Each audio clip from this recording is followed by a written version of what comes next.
Hello, and welcome to August's edition of Big Talk. This month's question, how do we tell right from wrong?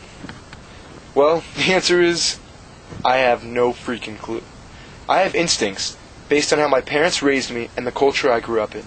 But right and wrong differ from place to place, from year to year, and with each revolution around the sun, it seems like my opinion changes. We all have friends who swore by the cross they wouldn't have sex before marriage, and a few months into a serious relationship, they're out buying condoms. The truth, relatively speaking, is that our morals depend on our values, which change depending on life conditions. I think this is perfectly fine and dandy. I think it's great to say that some situations call for certain values, and that this changes with other contexts. I also think we can say there are some actions which are relatively more right and more wrong than others, especially in a given situation when you have the gift of multiple choices. The world has all but denounced cannibalism, for example. Yet if you crashed a plane deep in the Andes during midwinter, you can't leave the wreckage because you'll die of frostbite, nor is there food to find anyway, and there are a couple dead bodies lying around waiting to be munched on. The choice most people will make is obvious. You don't have many options. The different conditions dictate different values and therefore different decisions about what is right or wrong. Or, for example, you're in New Orleans, and the nasty floodwaters are swimming with bacteria, choked by ants, and overrun by debris. It's all literally knocking on your door. You've got no food left, and you've got at least 3 young children to feed. The store across the street was abandoned 2 days ago, and delicious Doritos beckon from half-broken windows. You don't have many options. Sure, you could go for cannibalism here, and it might be healthier than Doritos. Or you might die by the law, thou shalt not steal. But your family needs sustenance, and the choice most people will make is pretty obvious. The different condition dictates different values, and therefore different decisions about what is right or wrong. Alright, you guys get the point. I could go on with many examples illustrating all the different ways in which values shape our perspectives of the world, but that would get repetitive and boring. Instead, I want to introduce another concept which might also get repetitive and boring, that we as individuals operate the majority of the time out of one set of values. Imagine these sets of core values are categorized as colors. Like colors, there's no definitive line between one or the other because they meld into each other. But still, we as a society can generally group these wavelengths or these perspectives that shape our world into names. Psychological research has shown that we can group these values into categories. Different scientists and theorists have given them different names. For example, pre-modern, modern, postmodern, or egocentric, ethnocentric, world-centric, cosmocentric, etc.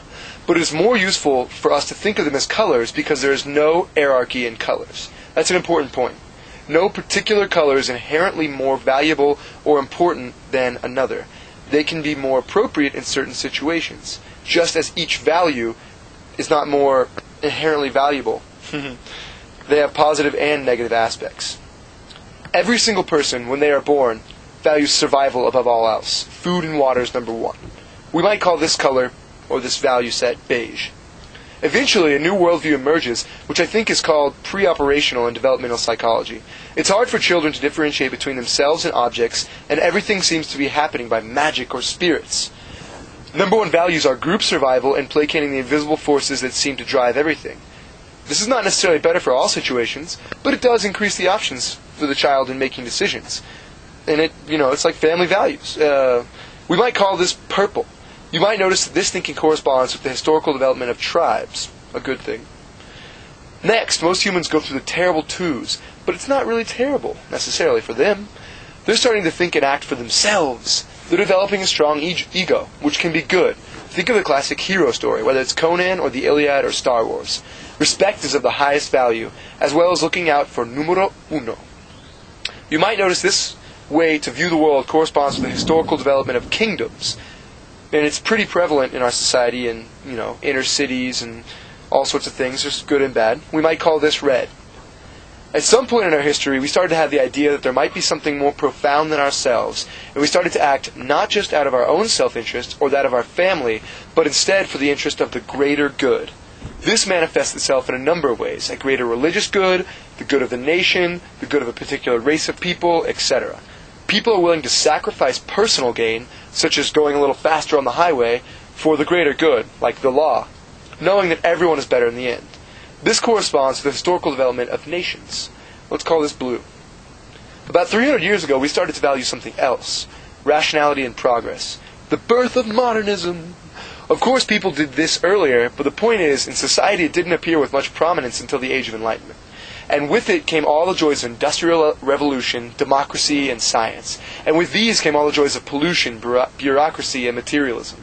Remember, all these groups of values have positives and negatives, and are appropriate for some situations and not for others. Notice that this corresponds to the historical development of corporate states. We could call this color orange. Then, about 150 years ago, some people started thinking, whoa, there's an environment and we're screwing it up. And they started thinking there wasn't any absolute truth. So suddenly, to them, there was no truth. This is evidenced by postmodernism, political correctness, and communism, but also the importance of a world community, action by consensus, and of course the civil rights movement.